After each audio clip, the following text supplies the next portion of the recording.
So a helpful place to recognize how to deal with challenging emotions and to personalize strategies is to first understand where your struggle lies. And we can use the cognitive triangle to help guide us in that. Take the time to consider which of these areas applies to you. For example, if you find yourself stuck constantly looping in negative thoughts about your situation or negative thoughts about yourself, thoughts are where you struggle the most. If you find yourself feeling heavy or unmotivated and you can't figure out why, emotions are where you struggle the most.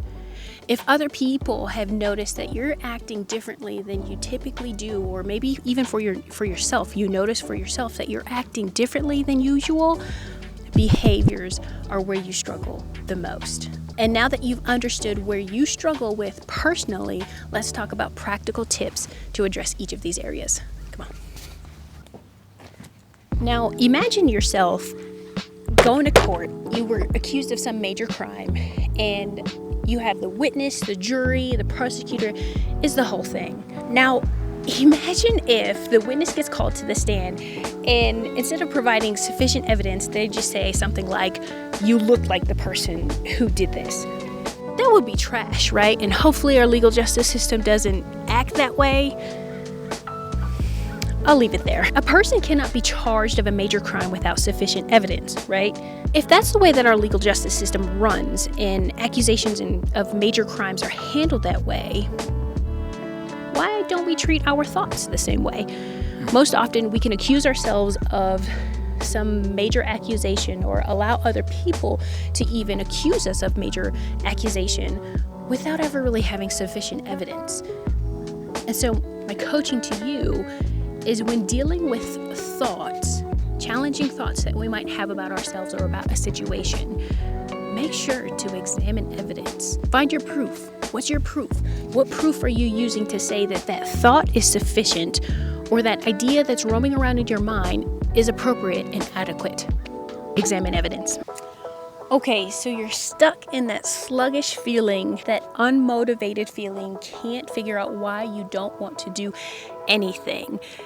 I'll admit that's a terrible place to be and a really difficult one to get out of at that. I'll tell you the truth. This feeling did not come from nowhere. It didn't just come out of the blue. It started somewhere, and it has compounded over time into the feeling that you might feel stuck with right now. The hope is it does not have to stay that way. Here's how you would deal with it. Now, before you click off and just say that, yes, this is too hard to deal with, ask yourself this one question. What weighs more? Do you have a stronger desire to change? Or is your desire to preserve yourself from discomfort more important? In order to address those hard emotions that stem from depression, you have to work on building your tolerance to distress. Depression tends to set in when you have placed your hope in someone or something and it has fallen short. Yeah. Hopelessness will start to set in. Defeat is constantly the outlook that you have in your mind. It can feel like a trap. Well, did you catch what I said there? And those things that keep happening, your focus is essentially on the past. A helpful way to build tolerance to distress, that level of distress, is to work on improving the moment. Improving the moment happens when you can replace negative events with more positive ones. I want to emphasize more positive ones. It's important to recognize that it's not going to be a night and day switch. Hopelessness just doesn't work that way. Depression just doesn't work that way. You cannot go from one extreme to the other in an instant.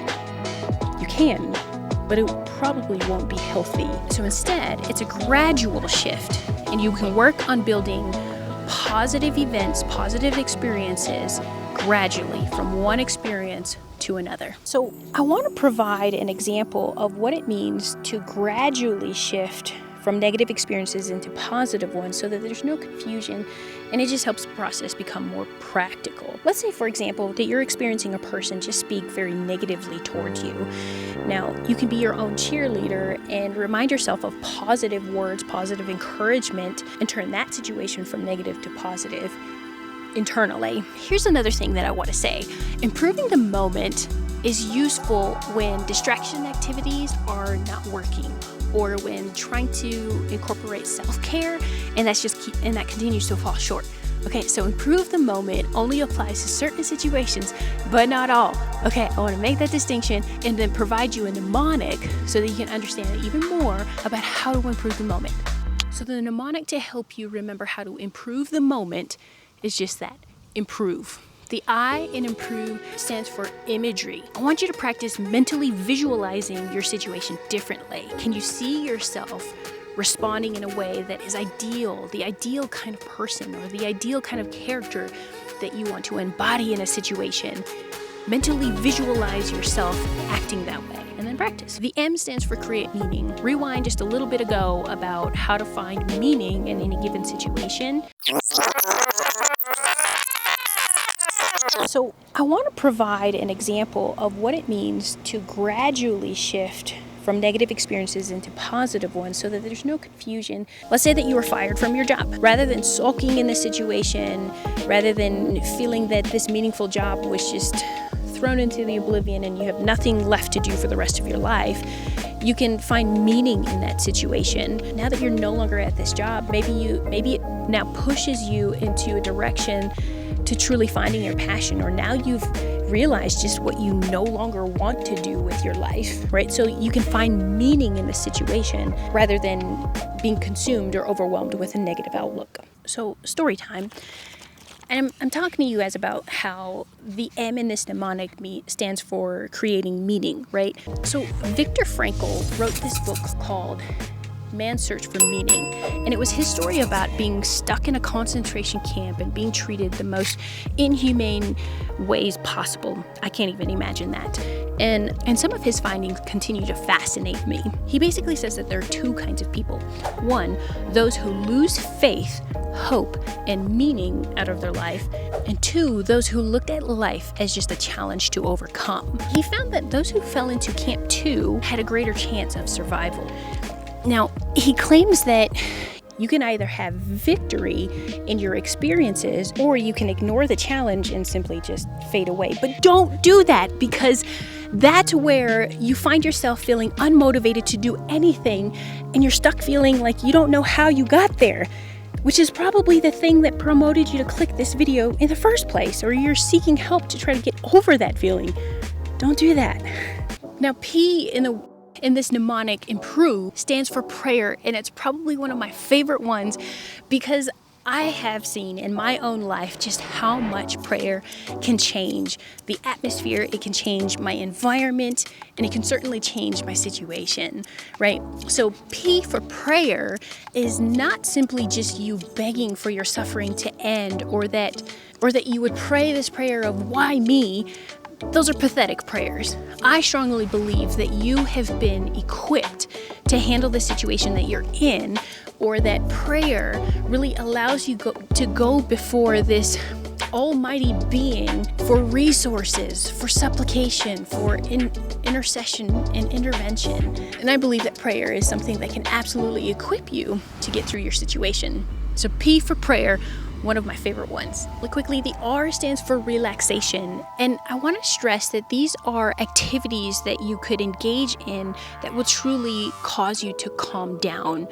Different than just distraction skills that take your mind off of the situation, but doing activities to get you through the situation so that you can feel calm.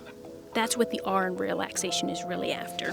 The O stands for one thing in the moment. Now, imagine yourself trying to engage in all of these activities that you know can typically calm you down or provide some kind of benefit to you, but then you easily get distracted and try to find your way around, and maybe it's just me. The O is basically doing one thing in the moment and not getting distracted and bombarded by too many things at once. Stay focused. Relaxation skills, calm down. Now, nearing the end, we have the V in this mnemonic improve. V stands for vacation. I'm not talking about go to Disneyland and do more activities to distract from where you're at. No, that's not what I'm talking about.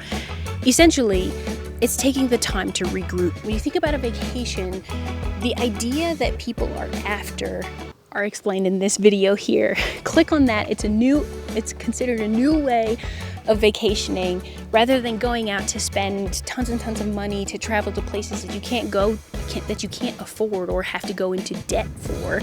That's not what I'm talking about.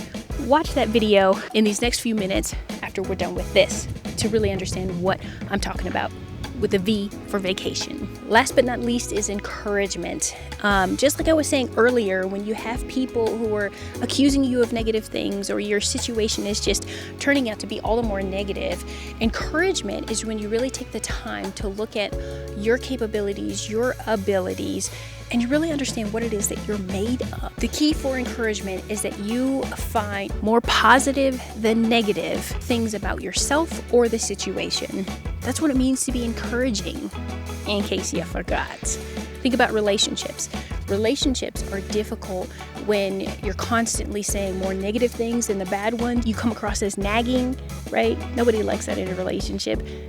Apply the same concept to yourself. Love yourself. Care for yourself. We can do this. We gotta be better at this kind of stuff.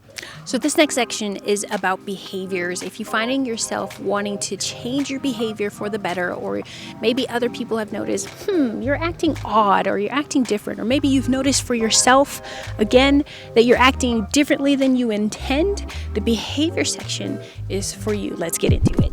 Okay, do any of you remember those yes/no questions in magazines that you could find? It's like, find out if you like your crush, or find out which celebrity you're most in common with, and you have all the yes/no. You're supposed to follow the yeses in this yes/no tree. Just was it just me? Maybe it was just my pubescent mind that thought this just simplified life to the umpteenth degree. I don't know.